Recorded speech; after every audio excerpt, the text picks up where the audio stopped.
195장 찬송하십시다.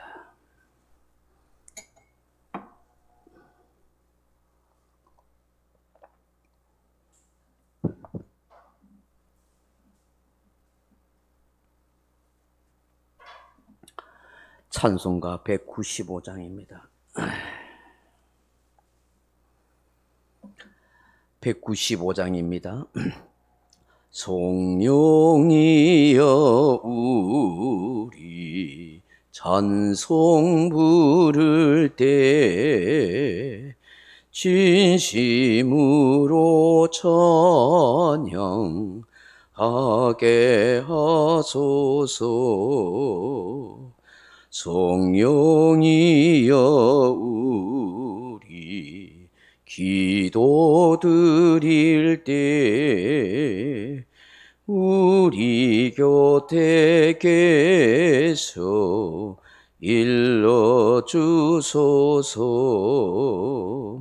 성령이여 우리 성경 읽을 때 그 속에서 빛을 보게 하소서. 성령이여 우리 전도할 때에 지혜로운 말씀 주시옵소서. 성령이여 우리 겸손해져서 우리 주와 같이 되게 하소서.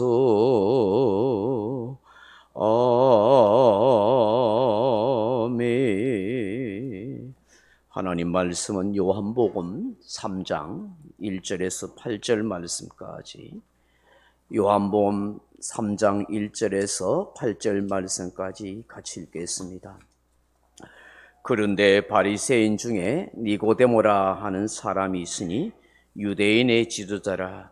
그가 밤에 예수께 와서 이르되 라비여, 우리가 당신은 하나님께로부터 오신 선생인 줄 아나이다. 하나님이 함께 하시지 아니하시면 당신이 행하시는 이 표적을 아무도 할 수 없음이니이다. 예수께서 대답하여 이르시되 진실로 진실로 내게 이르노니 사람이 거듭나지 아니하면 하나님의 나라를 볼 수 없느니라. 니고데모가 이르되 사람이 늙으면 어떻게 날 수 있사옵나이까? 두 번째 모태에 들어갔다가 날 수 있사옵나이까? 예수께서 대답하시되 진실로 진실로 내게 이르노니 사람이 물과 성령으로 나지 아니하면 하나님의 나라에 들어갈 수 없느니라. 육으로 난 것은 육이요 영으로 난 것은 영이니 내가 네게 거듭나야 하겠다 하는 말을 놀랍게 여기지 말라. 바람이 임의로 불매 내가 그 소리는 들어도 어디서 와서 어디로 가는지 알지 못하나니 성령으로 난 사람도 다 그러하니라. 아멘. 사랑하는 성도 여러분, 사람이 아무리 돈을 많이 가지고 있다 할지라도 세상적인 권세를 움켜쥐고 호령한다고 해도 천국이 없는 인생, 영생이 없다면 그것이 무슨 소용이 있겠습니까? 그것이 그 사람에게 진정한 의미가 될 수가 있겠습니까? 사실 가만히 생각해 보면 천국과 영생이 없는 인생은 이 땅에 살아가는 그 모든 사람은 어쩌면 죽음을 앞둔 사형수와 같고 돼지가 곧 도살당할 위기에 있는 것과 다를 바가 없다 하는 것입니다. 세상 사람들이 추구하는 현실의 모든 삶이 정말로 중요하게 여겨집니다마는 사실은 하늘나라에 비교하면 아무것도 아닌 것입니다. 그럼에도 불구하고 이 세상을 살아가는 사람들은 얼마나 육체의 것에 민감한지 몰라요. 현실의 삶에 얼마나 전전긍긍하며 살아가는지 모릅니다.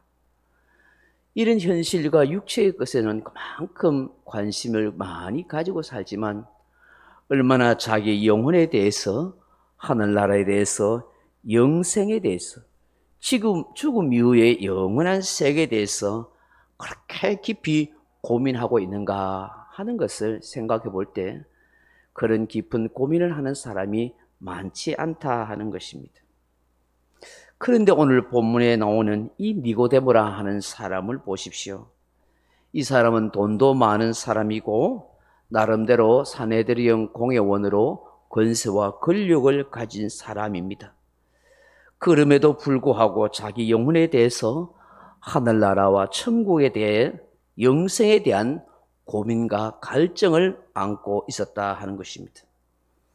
그래서 사람의 눈치들을 보면서 어느 날 밤에 사람들의 눈에 띄지 않도록 해서 예수님을 조용히 밤에 찾아왔습니다.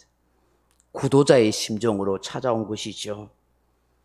오늘 본문에 보시면 라비어 선생님, 당신은 하나님께로부터 오신 선생인 줄 아나이다.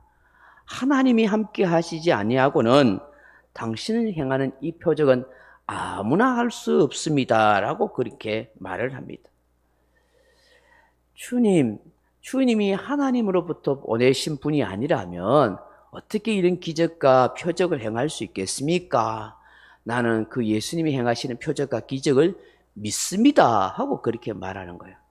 이건 참 아이러니가 아니겠어요?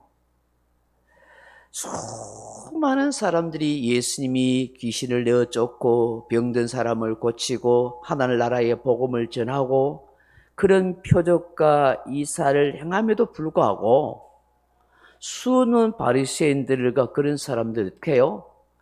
예수님이 그 기적에 대해서 배척하죠. 저 사람은 사마리아 사람이라고 비난하거나 귀신 들린 사람이라고 그렇게 흠집을 내고 흉을 보지, 예수님이 행하시는 그 기적과 그 능력과 그 주옥 같은 생명의 말씀 앞에 무릎 꿇고 구원 얻기를 원하이다 하는 사람이 없다는 거예요. 그런데 오늘 이 바리새인이다 부자인 이 니고데모는 그 예수님의 역사하심을 인정하는 거예요. 당신은 하나님께로 오신 선생입니다. 내가 믿습니다. 그러니까 예수님을 찾아와서 어떻게 해야 내가 영생을 얻을 수 있고 하늘나라에 들어갈 수 있고 내 영혼의 이 목마름을 해결할 수 있겠습니까? 하고 그렇게 찾아온 것 아니겠어요? 여러분, 이 사실을 통해서 우리가 무엇을 생각하게 돼요? 여러분, 하나님의 말씀과 주의 귀한 역사를 듣고 보고 깨닫는 것이 얼마나 축복인가 하는 것을 우리는 알게 되는 거예요. 수없는 사람들이 예수님의 그 주옥 같은 말씀을 듣고도 그 기적과 그 표적을 행하는 현장을 두 눈 똑똑히 보았어도 그걸 보고도 오히려 예수님을 비난하고 신란의 그런 거리로 삼으려는 그런 숱한 사람이 있잖아요. 그런 사람은 얼마나 불쌍하게 했어요. 그런데 여러분, 부름받고 태판받은 하나님의 사람은 어떤 하나님의 역사로도 그걸 그대로 믿게 되어 있더라는 거예요. 그 중에 한 사람이 바로 니고데모고 그 중에 한 사람이 바로 이 새벽에 이 자리에 나온 저와 여러분인 줄 믿습니다. 아무나 믿을 수 있는 거 아니에요. 예수 믿는 거. 아무나 하나님을 찾을 수 있는 게 아니에요. 가만히 생각해 보면은 내가 하나님 앞에 창세전에 택함 받았고 때가 돼서 부름 받아서 예수님을 내 인생의 구주와 주님으로 마음에 모시고 하나님을 아버지로 고백하며 살아갈 수 있는 거 성령의 역사하심인 줄로 믿습니다. 이성적으로, 과학적으로, 논리적으로 따지는 사람은 예수님을 믿을 수 없어요. 어떻게 2000년 전에 저 갈릴리 출신, 저 베들레헴에서 태어나신 그 예수가 예루살렘에서 골고다 언덕에서 자기 백성들의 배신을 통해서 그렇게 십자가에 로마 병사에서 죽었는데 그분이 내하고 무슨 상관이 있느냐고. 2000년 이후에 이 대한민국 땅에 살아온 내하고 뭔 상관인데 그 사람이 피 흘려 죽은데 무슨 내 죄가 사하지냐고. 이건 논리적으로 이성적으로 따지면 이해가 안 되는 거예요. 그걸 믿으려 한다고 믿는 그게 하나님의 기적이죠. 하나님의 택하심의 은혜이기 때문에 그게 믿어지고 그게 감사가 되어지고 그 예수님을 생각하면 감사와 눈물이 나게 되는 것도 이건 천적인 하나님의 놀라운 은혜인 줄로 믿습니다.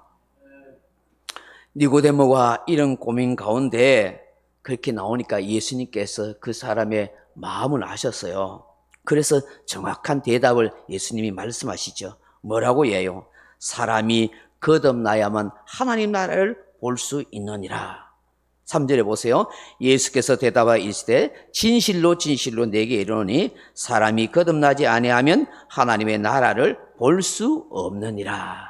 니고데모야, 네가 지금 뭘 갈망하고 있는 건 내가 안다.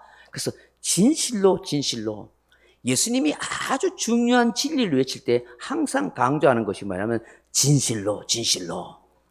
이 히브리인들이 한 단어를 반복하다는 것은 굉장히 중요하다는 거예요. 이건 틀림없는 일이다. 이거는 분명히 알아야 된다. 강조할 때에 이 단어를, 한 단어를 반복해요. 진실로 진실로. 이거는 알면 되고 뭐 몰라도 된다가 아니야. 반드시 알고 깨달아야 한다. 그게 뭐냐 하면 사람이 거듭나지 아니하면 하나님의 나라를 볼 수 없어. 거듭나야 돼. 이 예수님께서 이 거듭남의 신비에 대해서 그렇게 말씀함에도 불구하고 이 거듭남의 신비를 알지 못했던 이 니고데모는 그저 육신적인 생각만, 이성만 가지고 그렇게 생각하고 있었어요. 그래서 예수님에게 뭐라고 뭐래요? 아니 예수님, 사람이 늙어 버리면 그만인데 어떻게 다시 모태에 들어가시 다시 나와야 됩니까? 육신의 생명만 다시 태어나는 것만 그래서 생각했어요. 그 이해가 안 된다 그렇게 묻는 거예요.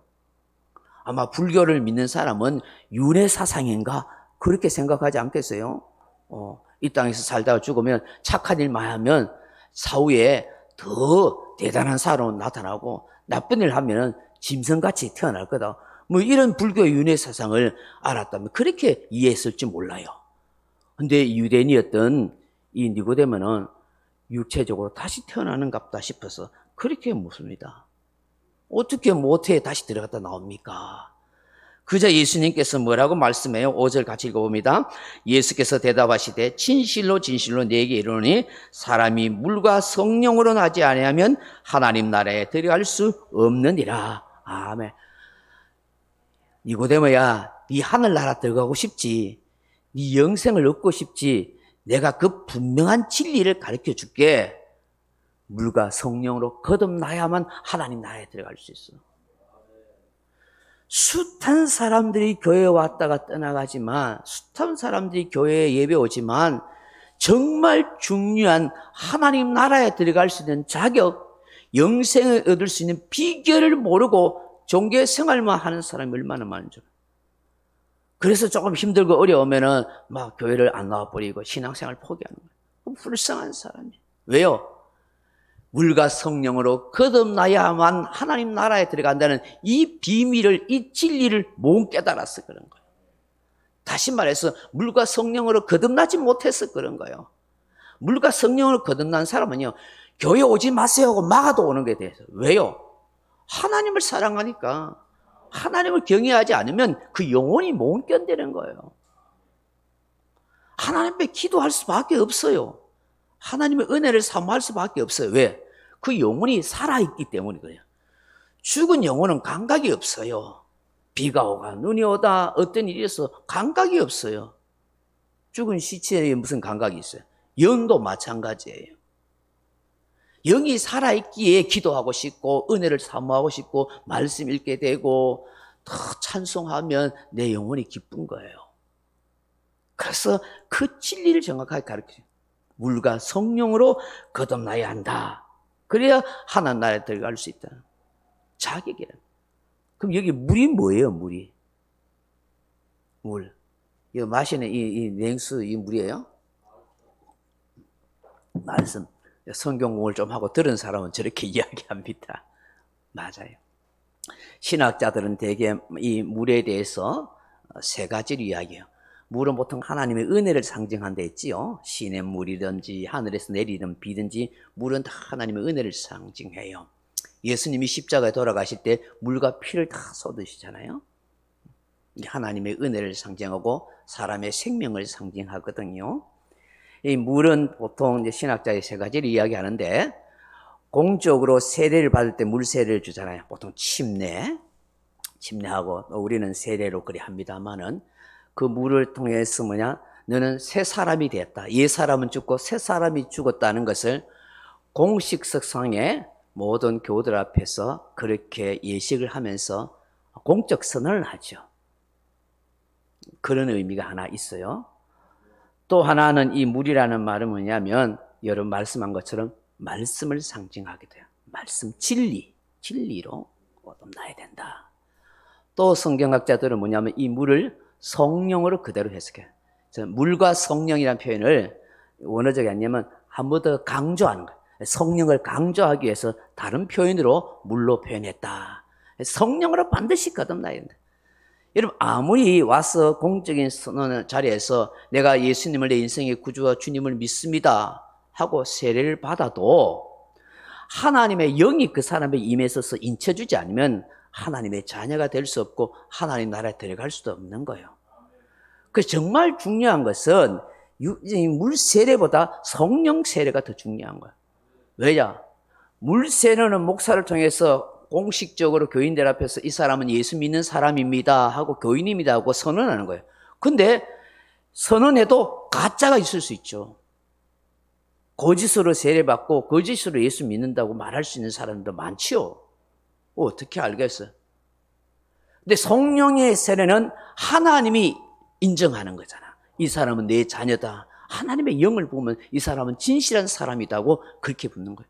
그래서 물과 성령은 바로 이 의미가 있어요. 공식적으로 세상 사람들 앞에, 교우들 앞에 너는 하나님의 사람이다 하고 선언하는 것이에요. 그래서 사도행전을 보시면은 복음을 전하고 기도하고 전도할 때에 성령이 먼저 임해버린 사람이 있어요. 성령이 임하고 와서 이 사람 하나님의 자녀가 인칭받게 되면은 그 다음에 이 사람에게 물세례를 주는 것을 어떻게 금하겠느냐. 공식적으로 이 사람은 하나님의 자녀고 우리 교우고 공동체 교우입니다 하고 세례를 주므로 하나님의 백성으로 인정하고 교회 회원으로 받아들이는 것이죠. 그래서 성령. 그 베트남이라든지 저런 데 아주 그 공산주의 국가에서 지하교회에서 신앙생활하고 목회를 하는 분들은 한국에서 선교사들이라든지 한국에서 뭐 믿는 성도들이 방문하잖아요. 그리고 오면은 이 사람이 진짜 예수 믿는 사람인가 하나님의 사람인가 하는 테스트를 해본대요. 테스트. 그 중에 하나가 뭐냐면 너 방언해 이래요. 방언. 너 성령으로 방언해. 왜냐하면 방언은 그 성령으로 거듭남의 증거 한 부분이지 다는 아니에요. 그걸 보겠다는 거예요. 잘 모른다 이러면은 의심한대요. 왜? 적어도 하나님의 영이 임재하고 하나님의 영의 인침의 증거가 나타나야 된다고 하는 거예요. 좀 극단적인 얘기죠, 그거는. 그 정도로 우리가 하나님의 영으로 거듭나는 것이 너무 소중하다 하는 것을 말씀하는 것이죠. 성령의 임하심이 있어야 된다. 그러면서 예수님께서 하시는 말씀이 육으로 난 것은 육이요 영으로 난 것이 영이다.